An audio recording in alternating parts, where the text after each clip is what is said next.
Hi. Welcome to Knock Knock Hi with the Glaucomfleckens. I feel like I came in a little bit too It's a hot little there. jelly. Ho, ho, ho, Hey, ho. knock knock hi. I am Dr. Glaucomflecken, I am Lady Glaucomflecken. and we're talking music today. We're That's talking right. about music and medicine and comedy and like all the things, but a lot about music because we have a very special guest. Yes, This is lots of people asked Oh for this one. man, so many people have asked us to have a violin MD, Dr. Siobhan Deshauer, a YouTube, a huge name in the medical YouTube realm, whatever you sphere, s- community. I don't know, whatever you want to call it. She is a staple and makes unbelievable content. Had Yes. a really, really great conversation about making content, about her background, Hmm. which is it's fascinating because she was a professional violinist Violinist, yeah. turned internal medicine rheumatologist, That's right. YouTube You don't hear content that creator, very often. It's a very unique and combination. She it, may be the only one. it may possibly the only violinist rheumatologist. Rheumatologist, YouTuber. Now, it did make me think. Talking to her made me think about my own experience in Hmm. music. Hmm. By the way, you get to hear me sing a little bit with kind of not really sing, if you can call it that. I don't know if you can call it. Yeah, that's later You in the made episode. some noise I made noises. with your mouth hole. So we both have a background in instrument Yeah. playing. We both come from pretty musical families, That's right. actually. Yeah. My dad was a trombone player in high school and college. Hmm. Shout out to Texas Tech going band from Raiderland. Hmm. And I played trombone, and my brother played trombone. We all have very long Well, and arms, your brother, so trombone is a very natural thing for us. that's true. And my brother is my younger brother is He took it the farthest. yeah, he actually majored in trombone performance, music performance, and is a band director. And he Super also cool. was in the Going Band from Raiderland. He was also in there. I was the only one that tapped out in I peaked in high school. I decided I didn't want to do play an instrument anymore. Um, Well, you had enough hot air. You could have made it work. ooh, nice. That's good. I said, are you thinking that because we just went to the hot air balloon It festival? could be. You It's got hot air on fresh your on my mind, mind. Yeah. and you were a flute player. I was a flautist. Hmm. Yeah, I'd say that's probably on my top 5 most annoying instruments to listen to. How dare I'm you? sorry to all the flute players, but I don't know, something about the high pitch, I don't know. I just It's no, got the not a fan. full musical range on a I'm flute. impressed by flute players because it seems really hard because you got Gotta have some fast fingers. real fast fingers. Yeah. Trombone is much more of like a gross instrument. It's just gross movements, you Yeah, know? big room in and out kind of thing. Yeah. Yeah, not And gross like disgusting. Although the spit valve's pretty the disgusting, and I will say. don't you have a spit valve too? No. You're blowing air. It's It just stays in the flute and then you have a little you gotta still gotta clean it brush out. that you put in there that it just absorbs it all. You never really have to deal with it too Mm, much. mm. Yeah. And I think it's not actually spit so much, maybe a little bit, but it's like condensation. Yeah, right, I think right. that's what's I mean, coming out of there's there. got to be some spit in there too, but It's a little bit of spit. And well, anyway, this took a turn. yeah. So the You know point where is, there's no spit is in violins. that's right. That's one of the Unless you're the really doing it advantages. wrong. Oh man, we've been We're a recording little for quite a loopy. while today. All right, should we get to our I think guest? we'd I better. think we do. And people are tired of hearing us talk about our own instruments. Do you miss playing the flute? I do sometimes. Yeah. Do you really? Yeah, I really do sometimes. Do we Yeah. still have that?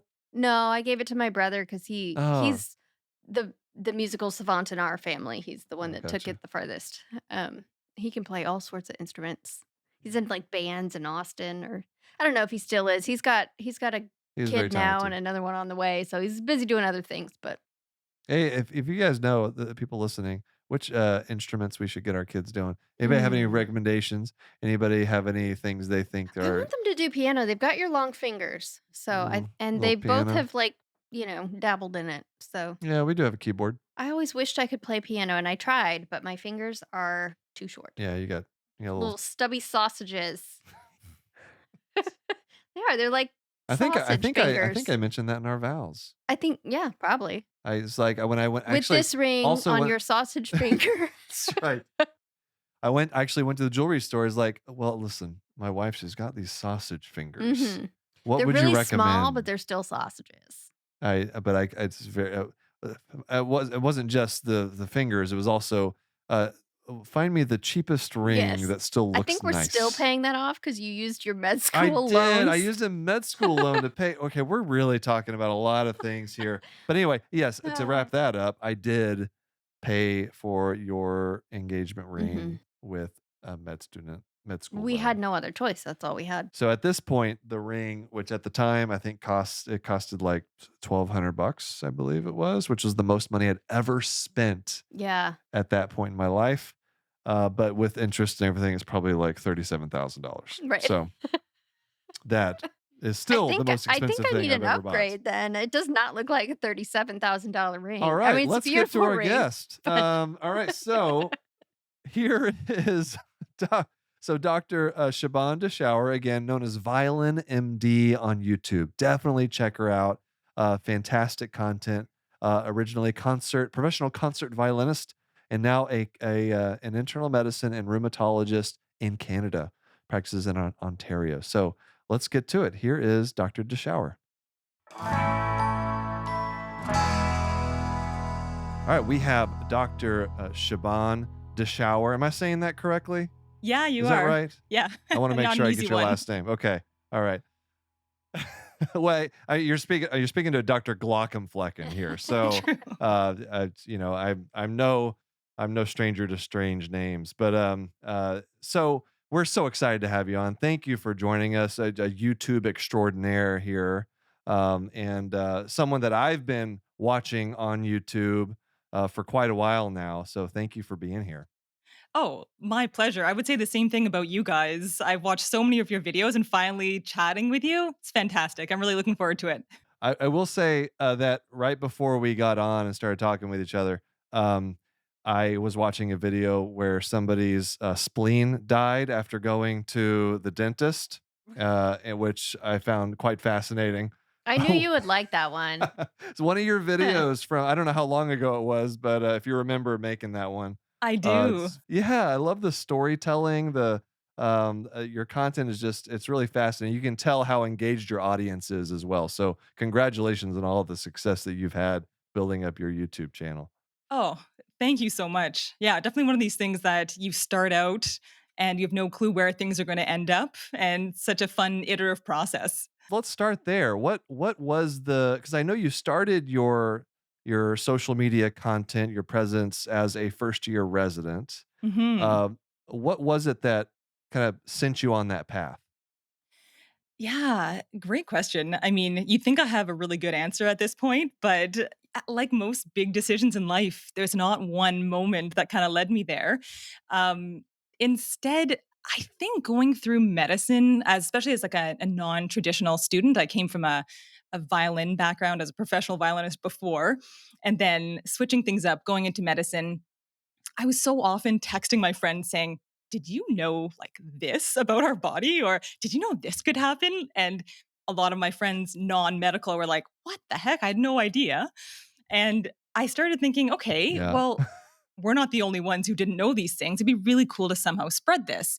And then also be able to sort of, I don't know, mark or take moments to pause in this journey and really reflect on it. Because as you guys know, I mean, you're seeing life, death, excitement, horror, and you're trying to process all of it. Yeah. So I thought this would kind of be a way. And at first I thought, okay, well, Yeah. I'll start a blog, I'll write about it. But that sort of felt like a school assignment and nothing ever felt perfect enough to put out there. I was like, oh, okay, what am I going to do? So I thought, well, what about a video? I'd never edited a video in my life, but I filmed myself a lot as a violinist. You film yourself performing, watch it back. And so I felt oddly comfortable just talking on camera. And so I thought, okay, maybe this is the way to do it, and didn't think much of it. I, just gave it a shot and figured the beginning of residency was the beginning of this next part of this crazy journey. So it felt like a good time. Well, you tapped into something that I think a lot of a lot of people in medicine who are starting to make content have figured out, which is there's a huge knowledge gap between the Mhm. general public and like what we all know as physicians, right? And it I think it takes of a lot of uh, time and energy to figure out how to bridge that gap, which is something I think you do really well. Like nobody knows about eyeballs. I mean, Yeah. not even non-ophthalmologists know about eyeballs, but and just like I don't know anything about rheumatology, but I think trying to to take what we know about the human body, right, and turn it into something that is digestible for the general public is so important. Is that your approach when you make a video? Is that what you're going for? Yeah, I think it's a combination of trying to be, I don't know, maybe transparent. Like when I think about healthcare, so much happens behind closed doors. And, I very much remember not having much of a clue about what goes on in a hospital. It doesn't feel like that long ago. So, and even the language, right? We take years to learn this language ourselves. And I remember what it was like not to Mhm, understand that stuff. And we're often dealing with such scary things, right? Like death and, a disease that will affect your life, your quality of mhm, life. And so I think finding a mhm, way to make this less scary, open up the doors, whether that means bringing a camera into the hospital and saying, okay, yeah, like we're people, we're doing the best we can, we're eating pizza in the back room while we're working, like all of these experiences bring people in rather than Mhm. keeping those doors closed. And then in that process, being able to speak to a general audience. Because that's what I love. I love being able to talk in a way that people are going to understand, and I love the feedback you get from that. It's really starting a conversation. Yeah, and you said something that I think is so important, which is that you remember what it felt like not to know those things. And I think that is uncommon when you're dealing with, people who are experts in their field, whether it's medicine or something else. There's this idea of the curse of knowledge, which is that you forget what it's like to not know what you know. And Mhm. I've encountered that a lot as a patient, right? Of, sometimes, when we're getting updates, like for example, when he was in the ICU and they would give me some daily updates. I was at home because of COVID. So I'd get a phone call and they'd tell me some things. But I had all these questions about the parts they didn't tell me, right? Because Mhm. to them, they already knew, okay, we've ruled out certain things as a concern. And so those are just kind of not worth talking about, right? Unless they had been a concern and there'd been some test, right? But just the things that they knew right off the bat were not a concern. Well, I didn't know that, or Mhm. I didn't know what the language is. So I think that is so important because when physicians don't, what you don't say is as important as what you do say because if patients are wondering about things and you don't address it, it leaves us to our imagination and to misunderstandings and misinformation. So I think that's really awesome that you still remember that and incorporate that into your videos. Yeah. I mean, I think the big challenge is gonna be now going forward, trying to hold on to that, and I think maybe that's one of the Yeah. benefits of kinda mhm. like being in this YouTube world now, is that I've got a bit of a check because I get to see in the comments, "What did that mean? What did you mean by that?" And it goes, "Oh, right. Okay." Right. Yes. The viewers are generally helping me kinda keep that mindset, and I'm grateful for that because it is so easy to slip into jargon and think, "Everyone knows that, right?" Right. Yeah. Even words like code, right? I didn't know what it meant to code, but Oh, Yeah. people gosh. kept saying that, and it just was confusing, So we need a Oh, lot more of that in healthcare. People that remember, you know, what it's like not to know, and how to talk to people who are beginners in this area. and I Yeah. wish you never knew what And that I also was. get Oh, I know. I Yeah. know. I also get content ideas from my comment section on social media. So it's Yeah, right? It's in great. fact sometimes they people yeah. So sometimes people comment things and I'm like, "Oh man, that's a good joke. I wish I would have put Yeah. that in my skit." It's somewhat infuriating at times, but much appreciated.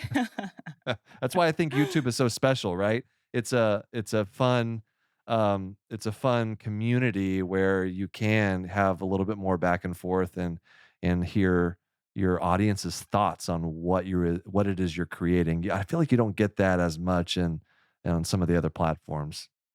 Yeah. Yeah, absolutely. Yeah, so hopefully kind of we get to see how the public thinks, and then we get to share maybe how doctors think, and we can kinda bridge that gap a little bit because often it can feel Yes. massive. So I don't wanna gloss over, like, something you mentioned earlier. You just kinda threw it out Yeah. there, like, it was like, "Oh, yeah, I I used used to be a I used to be violinist. a professional violinist, whatever, no big deal, just like a thing I did, just like you're going to check the mail." And so, I've been wanting this is one thing I've been wanting to talk with you about and why I was so excited to have you on, because I think, God, we need, like, artistry and creativity and medicine and people that have that experience, I think is so valuable. So, can you tell us about, well, first of all, how old were you when you started playing violin? Oh, I had one of those tiny, tiny violins. I was 4 and a half, 5 years old, like, basically just like a tiny squeak as you're trying to play.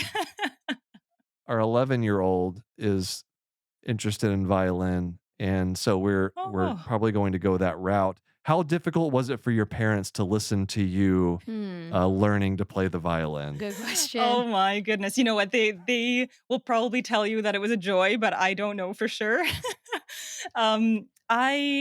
I was so lucky that both my parents were incredibly supportive of it. My mom was always the one practicing with me, like when I was little. So I think she got the brunt of I don't want to and all that attitude. Whereas my dad is a super accomplished pianist, and so we grew up like I grew up playing with him all the Wow. time. So he got the fun part of going up and performing and getting all the applause. But my Right. mom is really the unapplauded one who should get the credit for getting me to actually practice when I was young. Yeah. Isn't that how it always goes? Right? Exactly. So so you at some point you made the decision to pursue the violin as a profession. And Yeah. so how long I guess how old were you? Like when did that happen and how long did you, do you be a professional? How long did you work as a professional violinist? Trying to figure out how to say this. I think Uh you Yeah. just stroked out a little bit.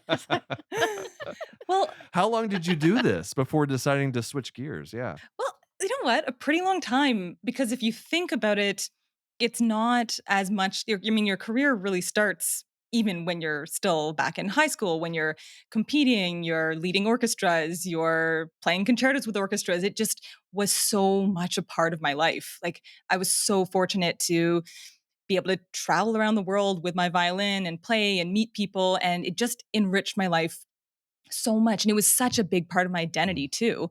Like, I was Siobhan, who was kind of the funny spelling name, who played the violin. Like, that is, how you would identify me. And I loved it. I absolutely loved it. Met so many cool people, learned so much about myself.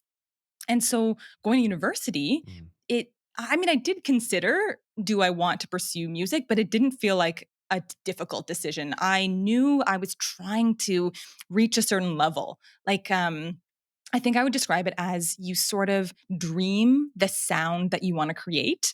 And I was so focused on being able to create that sound, to be able to be mm, comfortable on stage, like get to that place.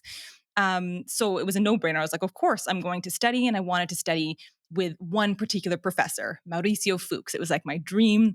I ended up going down to Indiana University, phenomenal experience. And I got to like see sororities, wow. fraternities up close. It was like Legally Blonde in real life. Totally different culture than Canada. um, but it was Yeah. great. It was great. And I was, I don't know, I was so focused. It almost felt like I was just underwater and just like, couldn't hear anything else, just this one thing in front of me. And then there was this point, and I don't know exactly when it was, that it almost felt like I came up, like out of the water, and looked around at this huge, big world and thought, wow, there is so much out there. And I have been a violinist. That's been such a main part of my life for so long. And when I'm on stage, I don't know if it is all at all similar when comedy. It might be different because you're getting more input back from the audience, but I Mhm. felt sort of separated from the audience. And I know the impact that Mm. music has, like on me, on other people. It's so profound. And there was something telling me that I wanted to, I don't know the right word, like to have more of a direct impact or engage with people in a different way. I was sort of ready for something different. And I didn't know that different thing was me, like was medicine at first. I was just sort of figuring out how am I going to have this conversation with my professor because it's such a challenge. So it was really only in the last year of my undergrad that I really started thinking about switching to something else. And then I moved back to Canada and decided to try out different things. So I worked with the Toronto Symphony Orchestra, got to go on tour with them. It was meet amazing musicians Oh, and wow. really kind of be steeped in that. But at the same time, down the road, I was going and taking science courses at University of Toronto, and I actually pitched a research idea to this surgeon because of course I thought with my hands, if I'm going to do anything, I'll probably be a surgeon. And I Uh-huh. decided to interview like people who had done similar switches. I wish I'd included comedians, but I included sort of Mhm. military personnel and professional athletes, professional musicians to look at what kind of skills did you learn in those other fields that you're bringing to your medical practice. And after talking to all these Hmm. really cool people, like doing amazing things, I just thought, wow, this is what I want to do. Medicine is awesome, and I applied to medical school and was fortunate enough to get in. So, yeah, it was not certain. You know, I hear a lot about a lot of That's people who awesome. just knew that's what they wanted to do, but it took me a while. Yeah.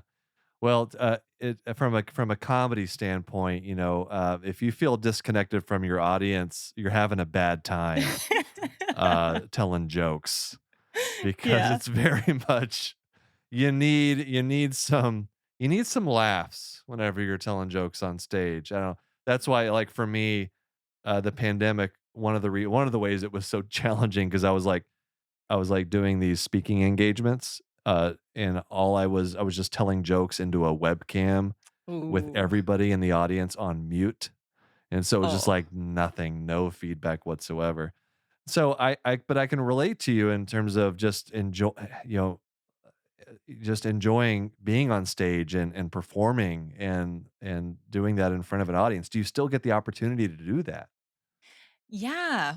Yes and no. I would say that in medical school, I was better at the balance. And then, like, I still played with orchestras throughout my training and sort of set up concerts at nursing homes, at the hospitals, like doing that type of thing. And put on some chamber music concerts as well. But as I went through training and then COVID hitting, it just so much petered out. And so this is my first year of freedom out of residency. So this is the first year of feeling like I'm really getting Yeah. back into it, and I'm so grateful for that. So you did your where did you do your residency? McMaster University here in Ontario, Canada. For those of you, Okay. up that place up north. That's right. It's a big place up It north. Yes, is a big yes. place. And so you finished this is your rheumatology training that you finished. Is that right? Yes, exactly. I don't know if it's the same in the States. I think it is, where you do 3 years of internal medicine and then I do 2 years of rheumatology after that. Yeah. What drew you to rheumatology in particular? I think probably the mystery, the medical mysteries. Like, I really loved that. And within rheumatology, you still look at people as a whole, like all the organ systems. No offense, but I wasn't keen on just like going down into one eyeball or ignoring the rest. No, no, I know you guys look at the rest of the It's body, okay. but I know people think of rheumatologists as arthritis doctors, and yes, often joints and joint inflammation will bring you in the door, but I mean, we're dealing with conditions that affect the whole body. So I liked that I get to pull things together. I like the population.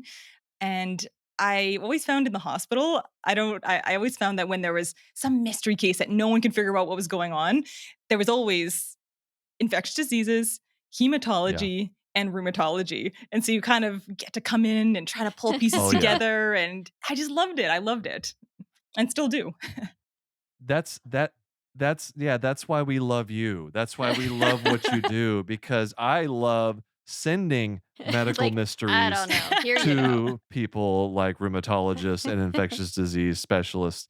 So I'm glad we have Yeah. somebody that loves to take those types of things And on. I only recently learned what rheumatologists do, but I have a newfound appreciation for them because I have, I am somewhere on the hypermobility spectrum, somewhere that's not good.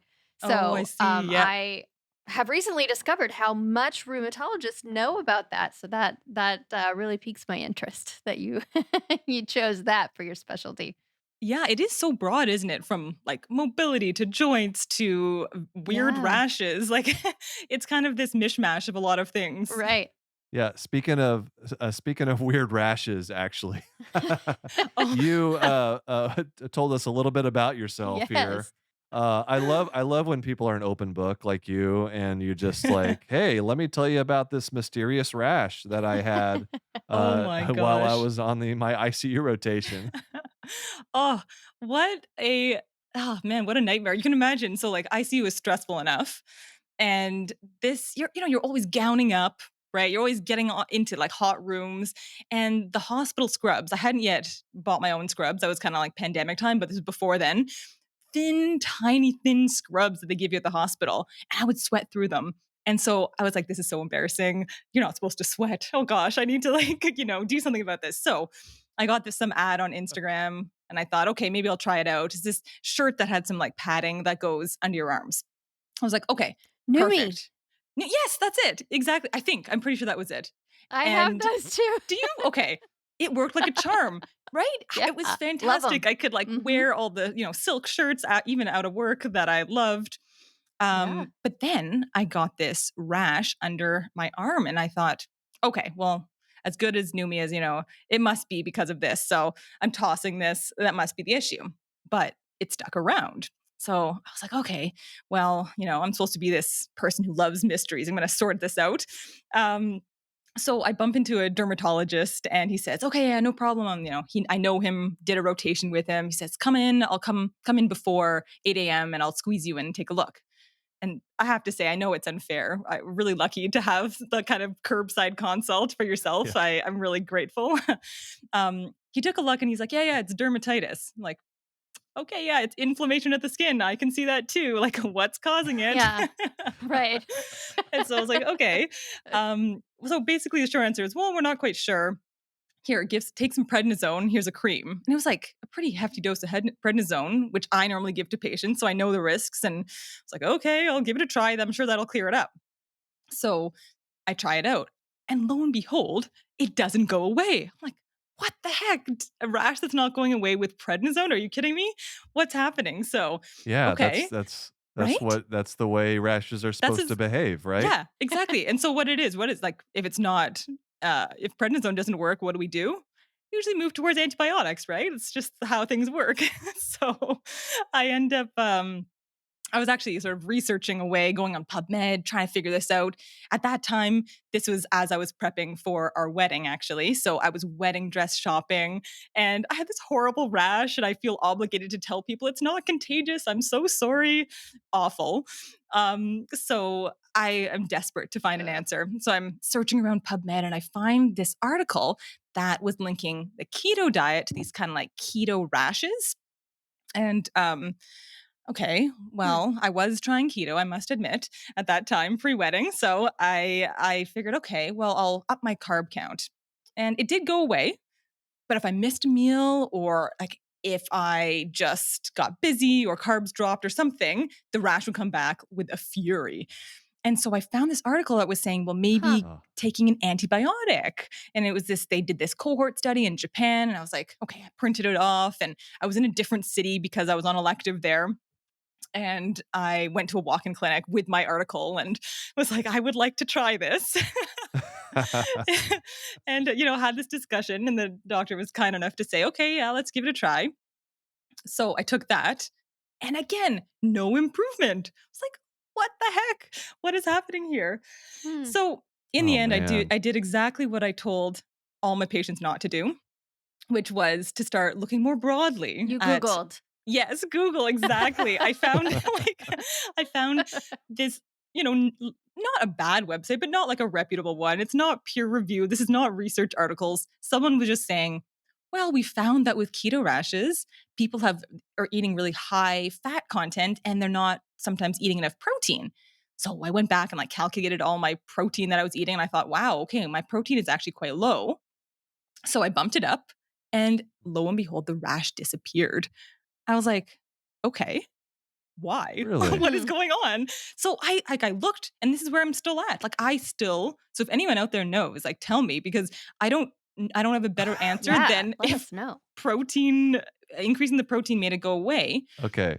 But I've got to say it gave me Okay, Shaban, if yeah. hol I if let's be honest, if you can't figure this out as the Yeah. rheumatologist and the Maybe there's here a hematologist Yeah. or what was yeah, the other one? the infectious Yeah. disease, let's get them all together in one room Yeah. and I need a figure out your confab. mysterious It's like the rash. Avengers of medicine. Yes. Yes, please. Assemble for me. So Oh my gosh. But like seriously, I the That feel is so for bizarre. patients when they come in, right? When it's something that's not life threatening. Like I think I've got quite a lot of faith in medicine when it's life threatening, it's something big and bad showing up on your blood work. We're pretty good at figuring it out. But these things are just annoying and that affect your quality of life, but there's Mhm. nothing really tied to it. It's humbling to realize that we don't Yeah. have the answers and especially someone who likes to solve mysteries. That's like a humbling experience. So, yeah. Yeah, Absolutely. I've had that experience a lot I only recently realized that I mean, I've known I was hypermobile my whole life, but I didn't know that would cause all these problems, right? And so, yeah, I've had plenty of times where I've gone in with something and the answer is basically, I Well, don't and I'm a walking mystery with Yeah, my I don't know I still why. don't know why my heart decided to like short circuit for Yeah. but I don't Really? know, You never sometimes got you an just answer? gotta throw no, no, No, nope, idiopathic. never got an answer. Oh my And gosh. it is what it is, I guess. I've got my Wow. little defibrillator here. It's gonna save the day if it goes off again. But We need to give that thing a name. do you have to name it? I don't know. It's got to be Jerry. part of the Do you have any Avengers. suggestions?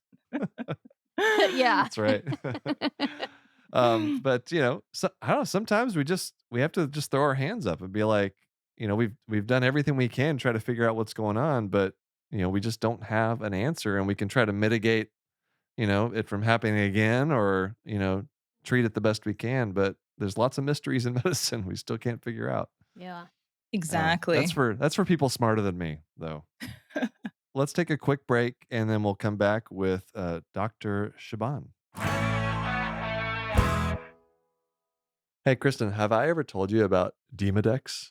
I'm afraid. The little eyelid Oh mites. gosh, no, don't do that. I'm Ugh. just saying, if you've ever had red, itchy, irritated eyes, it could be Demodex blepharitis. You might have some little friends on your They're not eyelids. quite this big. Well, that's comforting. To find out more, though, you can go to eyelidcheck.com. That's EYELID check.com to find out more information about Demodex blepharitis. Don't freak out. Get checked out.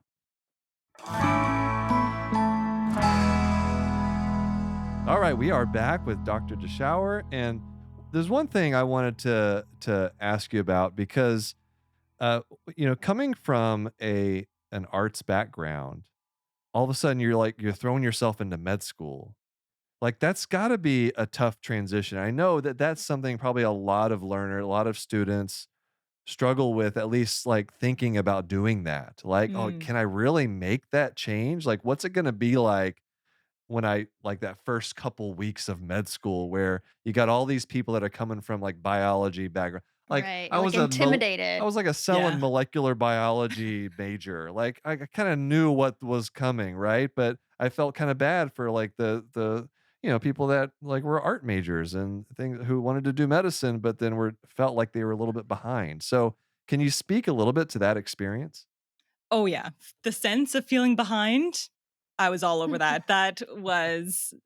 It was all there. I mean, luckily, I sort of knew my personality where I love to know the basics and kind of work in a stepwise fashion. that's what I prefer.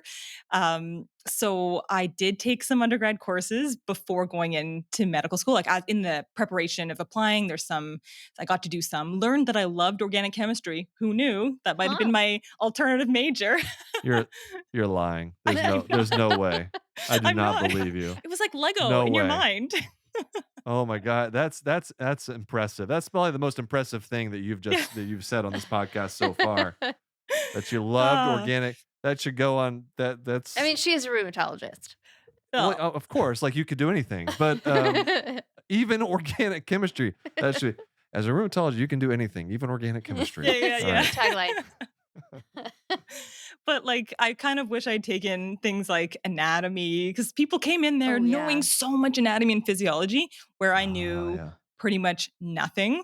And there was actually orientation week. We weren't even started classes, but it was really fun. They put us into groups and we did activities. And I still remember this one time we were out in a park, a beautiful day. They hand us this white t-shirt and one person in the group had to put it on. I'm like, oh, this is great. Then they give us markers. And first of all, I'm a bad drawer, so I'm already a little nervous. And then they say, okay, we're gonna like draw the anatomy. It'll be fun. Don't worry, no pressure. And I had terror strike through me because, like all of us, right? You're kind of a perfectionist, or you would like to do your best. You just came out of like pre med mindset where you're like really It's striving, cutthroat. Yeah. cutthroat, every point matters. And you haven't really turned that part off yet to realize, okay, now I can actually just learn medicine. And I was so scared that they were going to realize, like, I didn't even know where the spleen went. Like, I did not know which side of the body it was. And I was just like, don't give me that marker. So, yeah, it got better. It got better Did you throughout. guess? Did you guess correctly? I did the classic evade the eyes. I will not touch that Oh, yeah. marker. I will not admit what I don't know. Well, the spleen, that's, do we really need the spleen? I know as rheumatologists, you probably care about the spleen more than I do, but Yeah, I don't know. you can That's live not. without it, right? See, that's what I'm saying. Yeah, people. Don't tempt him. His body will try. Yeah, well, No. I'm just saying, I'd rather have a second liver. That's like what's the point? Like, wouldn't you rather You know, have? I don't know. I'd That's agree just with you. me. I would agree There's with you. I gonna be a still lot like of my spleen. yeah, Yeah. it's fine, I guess. There's gonna be a lot of spleen apologists who Yeah, are yeah. are In are your gonna be comments. at me Yep. in my mentions here. Okay, well, I devised a little game to Oh. play that is like a arts and humanities driven game, kind of. Oh no, now I've In got ho- that in same on nervousness. in honor of no, you'll probably do better at this than I'm about to embarrass myself tremendously here. Okay, so this is a game I wanted to try to incorporate like medicine and then music. Hmm. And so we're going to play a game called Medical Melodies. Medical Okay. Melodies. Okay. Have you She ever? sounds a Yeah. little dubious. Well, you should be. You should be. So have you ever played Cranium? I think it's Cranium. Do you remember that game? It's No. a board game, Cranium. No. There's a thing you can do in Cranium. It's they're called Humdingers, where you have your teammate hum a song, and the person has to guess what the song is. Okay. So that's what we're gonna do. Okay. Okay. I am going to hum a song that has a medical theme to the title. Okay. Oh no, guys. Okay, let's give it a try. You better make sure that's entirely true. Is And it always the title or is it no, the the song subject of itself? the song might not have anything to do with medicine, but Okay. The title the specifically. title Okay. could maybe sometimes very loosely, but still have a medical tilt to the title of the song. Okay. Okay. Okay. And you're gonna guess. You're gonna help. Okay. Okay. Kristen is gonna Okay, good. I've got help you, Kristen on my Siobhan. team. I like this. Yeah. I can Exactly. peek. Yes, Okay. perfect. Oh God. All right. I can't believe I'm doing this. All right. Here's the first one.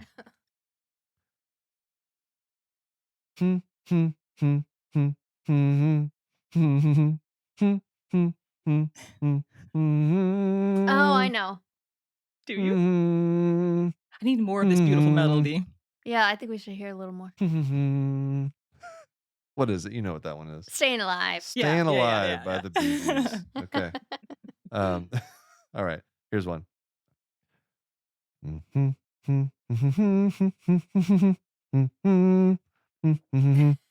I know it now. I know it as well, but I don't know the name. In the most delightful way. Bum, ba, bum. Spoonful of sugar. Yes. Spoonful of sugar. That's right. Well done. Oh god. Okay. He's sweating. Am I? Yeah, I am yeah. sweating a little bit. All right. Let's see. Let's do something. We'll do something a little bit more. Well, no, this one's I think from like the 80s. I don't know. All right, here we go. Oh God. All right. See, this is the other thing. I don't know if I'm like even doing this correctly. Okay.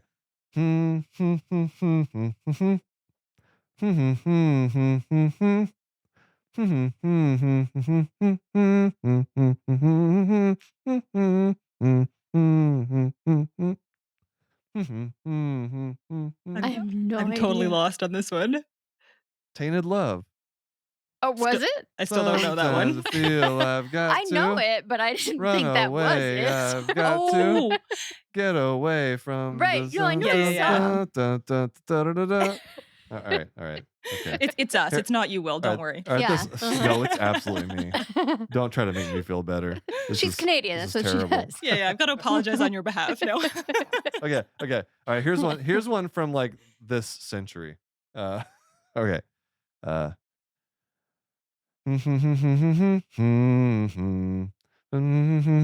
Oh, bad love. Bad Yes. blood. Bad love. What Bad am I doing? Bad blood. blood? Taylor Swift. bad bad blood. Blood, right. Okay, Yeah. yeah. That's, yeah, Yeah, bad yeah. I don't bad know what I blood. said Taylor first, but Swift. Good. Nice. You got Hey, it. where's my Beethoven at? You know, where's my Oh Brahms? Come god. yeah. on, where are my boys? I have Your got homies. I have zero classical music on here. Is there any medically There's not a themed lot of classical medically music? themed classical music going There's a on good here. symphony that where they reenact a bunch of stuff, and there's like there's some stuff going on there, but no, not an easy humming one, I would say. um okay. Should we do one more? Two more. Two more. I Okay. got two more. Okay. Okay. No, let's do one more. Let's put me out of my misery here. Oh, it's trying to This help. one's a children's song. All right, I'll Okay. give you that clue. Okay.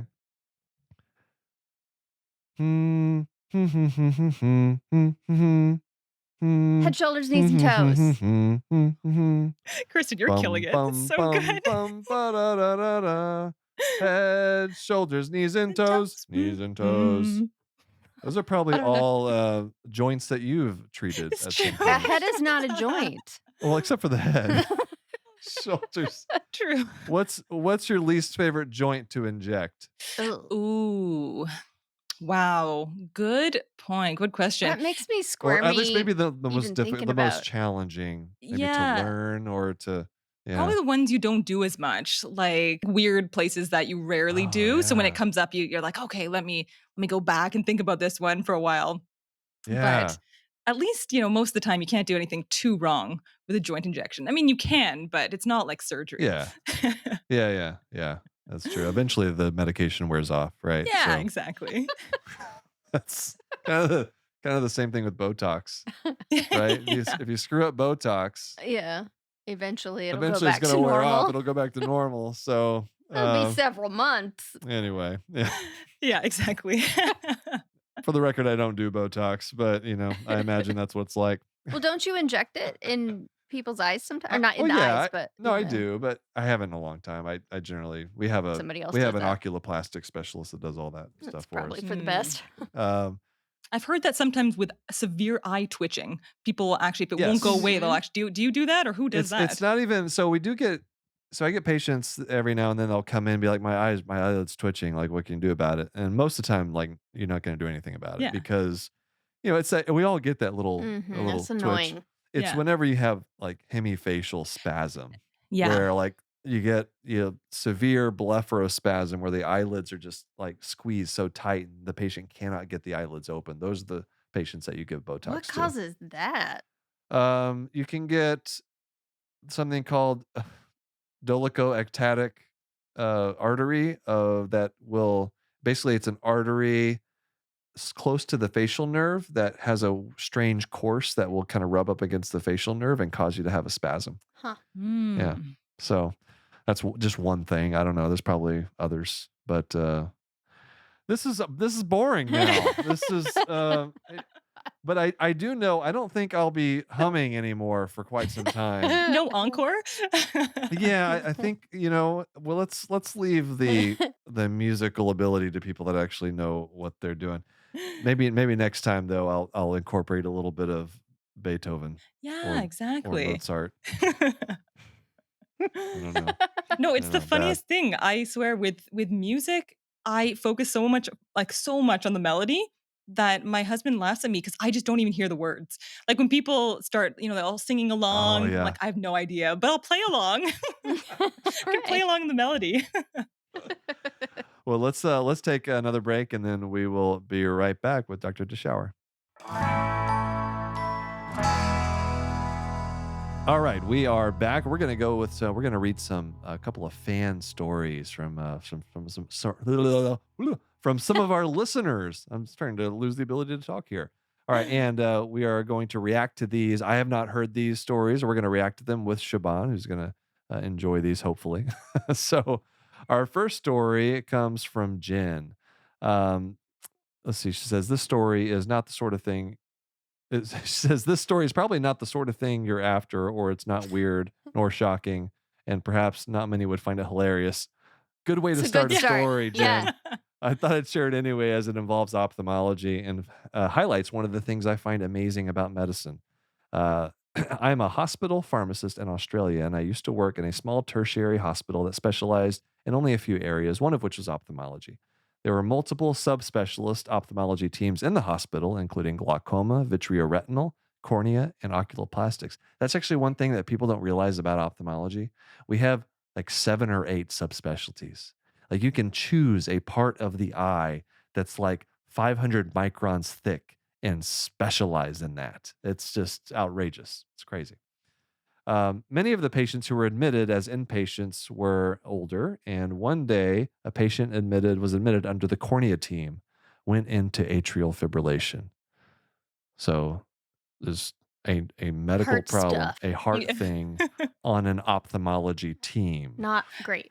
The corneal Ruh-roh. fellow approached me as the ward clinical pharmacist soon after with the following rapid fire exclamations. This patient is an AFib. I don't know what to do. What should we do? Do we have digoxin? Apparently they did. I specialize in the eye and really only the front part of the eye. The last line makes me laugh whenever I think about it more than a decade later. That's very true. That is absolutely something I would say. Yeah. What are you What doing do we with an do? inpatient ophthalmology service? Doesn't I don't know if I've ever seen that. I We have we I've never heard of that in Canada ever. It's amazing. yeah. It's really hard to find an ophthalmologist who's willing to come into the hospital, I gotta say. There are a few places in the US that they have ophthalmology emergency rooms. Mhm. Well, this Oh. is in Australia, so But who knows this what is they have who over there. knows? All right. If you know what, if you run an inpatient ophthalmology service, send Get me an in email. touch. Get in Yeah. touch. I have Yeah. questions for you. All right. Thank you, Jen, for that one. Our second story comes from Alyssa. So she says, I have one story worth sharing. So she's a personal support worker. I have one story worth sharing. It's not very long, but here it is. While waiting to interview for my home care job, I got to hear the gory details of some patient's anal cancer as he talked to the receptionist at the desk in the office I was sitting in. He wasn't even part of the agency, a patient of the agency. He was just somebody who Just chatting people up just about his chatting anal chatting cancer, people up about, Oh. you know what, as one does. if you got a good story to tell about your own personal medical history, you're going to tell the story. You sure are. You sure Thank you are. both for those stories. You can send us yours, knock knock hi at human-content.com. Um, Shaban, thank you so much for Mm. joining us. Actually, one other quick question for you. Yeah. Uh, have you know, did you watch Succession? I'm sure you probably have Yes. heard this or gotten this question before. Um, How do you feel about it popularizing the name Siobhan? It's true. I have mixed feelings on this, but I would say overall, it's nice to get the name out there. I'm amazed how many people now will say, "Siobhan, yes, from Succession." And people now I think want to call me Shiv, but I don't know. I Mm, haven't heard that since I was a little kid. yeah. Mixed Oh, feelings. that's like a known nickname of Siobhan Yeah, is yeah. I Shiv. used to get Shiv, Shivy when I was a kid, but I Oh, haven't see, heard I that in a thought that really was long just like time. Succession specific. I thought it was just like in that show. I didn't It makes realize me that Shiv. think of shanking people, Right? personally, Yeah, well, that's what Exactly. you shank someone with a with a shiv. shiv. Yeah. Anyway, I I don't know. moved away from that as I, went to medicine. I figured it was not a I feel good like there's a look. certain personality that can pull that off. Yeah, Yeah. yeah. Well, so tell our listeners where to find you because I'm sure everybody should be following you on. I'll just spoil it. You're on YouTube and you have an amazing YouTube channel at violin.md. Yes, thank you so much. Yeah, I mean, we have a lot more videos coming Check it out. out. Excited about Yeah. it, and this has been so much fun. Like, thank you so much for inviting me. It's been great chatting with you, both of you. Oh, it's Oh, been you awesome. too. And Yeah. Super really, really fun. fantastic content. Yeah. Especially if you're wanting uh, like real explanations where you can like understand things that happen about the human body and about diseases and really I admire your ability to connect with a general audience about a lot of these topics that's still very engaging and fun for a medical audience as well. So you're Oh, certainly someone that I look up to on YouTube. So Wow. I wish I could make engaging 15-minute videos, but you'd there's have to know more medicine I first. would need to. Yes, that's true. So keep up the awesome work. Oh, that's so nice of you. Thank you so much. I really appreciate it. All right, take care. Well, that was a lot of fun talking to Dr. Deshauer.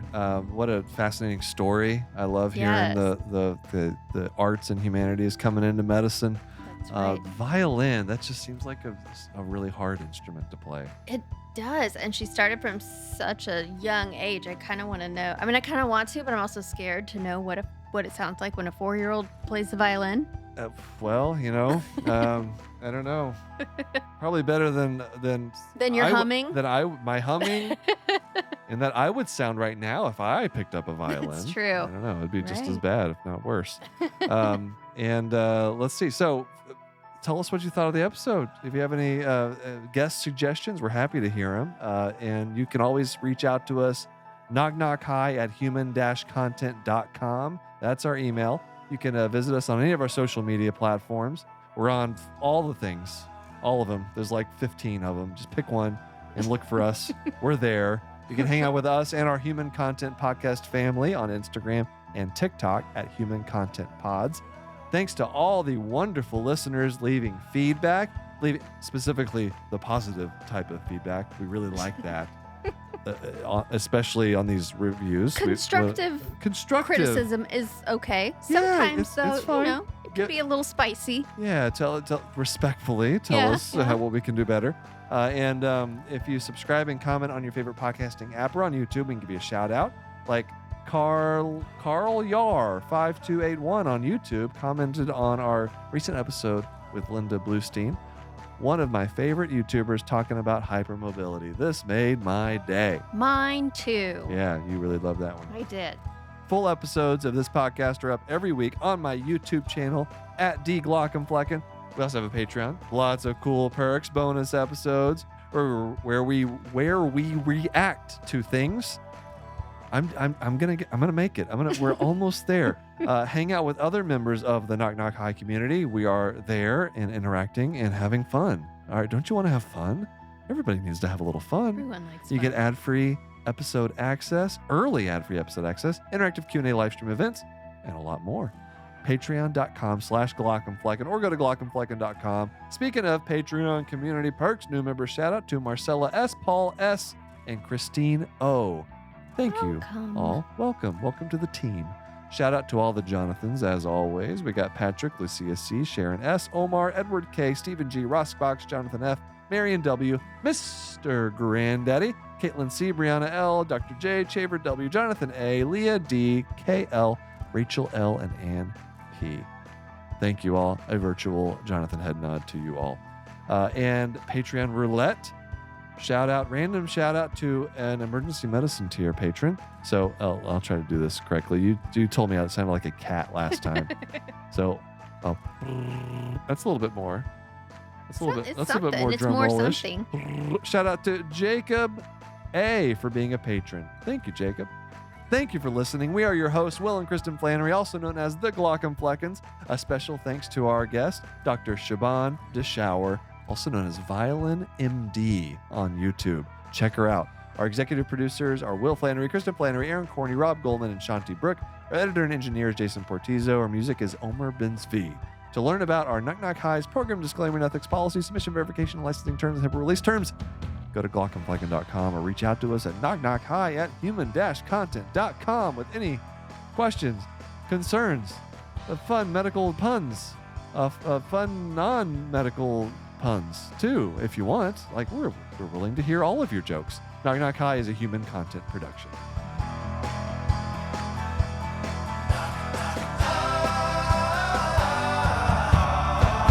Knock, knock. Goodbye.